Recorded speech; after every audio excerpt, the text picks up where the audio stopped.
you. I mean, it has been a wonderful interaction. I just had only a few interactions with you over the last couple of days.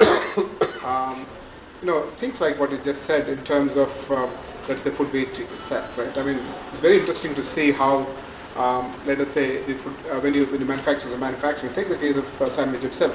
The factory is already producing. There is already 7 days, of which 4 days are already over. The next 3 days, what happens? The next set of sandwiches come on the shelf. Nobody's going to pick up the one which is the last one. So this is inevitably going to be waste. So a system which can understand that, it is still not not bad to use. It still has got another 3 days of acting that on real time and making it available for the needy ones. Is the kind of optimization the platform can provide. So it is only a few use cases which we are talking about. But once you start putting it, even with the kind of technology, which is a machine learning kind of capability, the system is going to throw out patterns which you haven't even thought of, right? That is the, biggest value which will come in. And the biggest thing which is required for a technology perspective for any machine learning is the amount of data you get, because it's only as good as the data. So I think everyone was talking right from the beginning about the sense of getting the data, and it is only for the good of the mankind. Let us be very clear. Let us go from that basic thing. Why do you want to produce the whole this thing and waste energy and go and completely waste it? And even for disposing it off, you are again wasting energy, right? I mean, so that's the benefit, a single benefit which you can look at from a shared ecosystem. And let us face it, it is going to happen. It is not that it is not going to happen, because the technology is making it more and more easy to make it happen, and it is only good for all of us.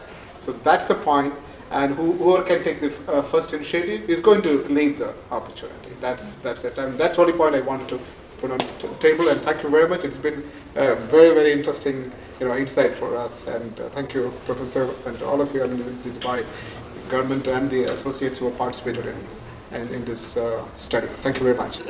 So first, two things. One, I want to reflect on the journey that my colleagues, my students have been through for the last few months. And found in my head that was kind enough to say it was always pleasurable. It was a deep pleasure. It wasn't always pleasurable. Problem definition is hard and frustrating. And it makes you angry at times, because the problems don't solve themselves, and it's our job to solve them and try to figure them out. And that's hard. And I deeply appreciate the fact that you've been through a tough journey and done it really well. And along with that, I amazingly appreciate the work that the access that F&B and Wahid and the team have made available to us. We could not have done this without this deep engagement, both while we were in Toronto and now while we're here in Dubai. So thank you to this partnership. And the second comment I want to make is this project, and today, is a stunning example of what it's like to work across the world. To have a team of people that are in Rotman, and have come across the world to get to Rotman. I mean, I'm looking at this group of people up at the front right now, and there isn't a single old stock Canadian in this group. These are people who come from across the world, from the US, from Nigeria, from India, from the Middle East, to come to Canada and work in Canada, and then to come and work in the world. And that is a stunning thing. And this opportunity to work here in Dubai with a dynamic, thoughtful, aggressive, ambitious group of people, for us both to learn from you, and I hope to actually help, is what I believe universities are about. And ultimately what I believe businesses are, and not just our businesses, our societies are about. And I'm going to articulate the need to have really open societies. That there's a risk right now, frankly, that we bunker down and try to be little countries hiding from other countries.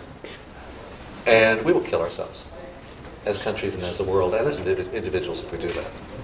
And part of our job is these tactical, not just tactical, but strategic things for companies, for countries. But part of our job is to be open to the world and to embrace the world and engage in the world. And I'm so pleased and so thrilled that this small project is actually part of that really big mission. And so thank you all for the opportunity to do this. I think we have to thank you. And we have to thank the whole Rotman team.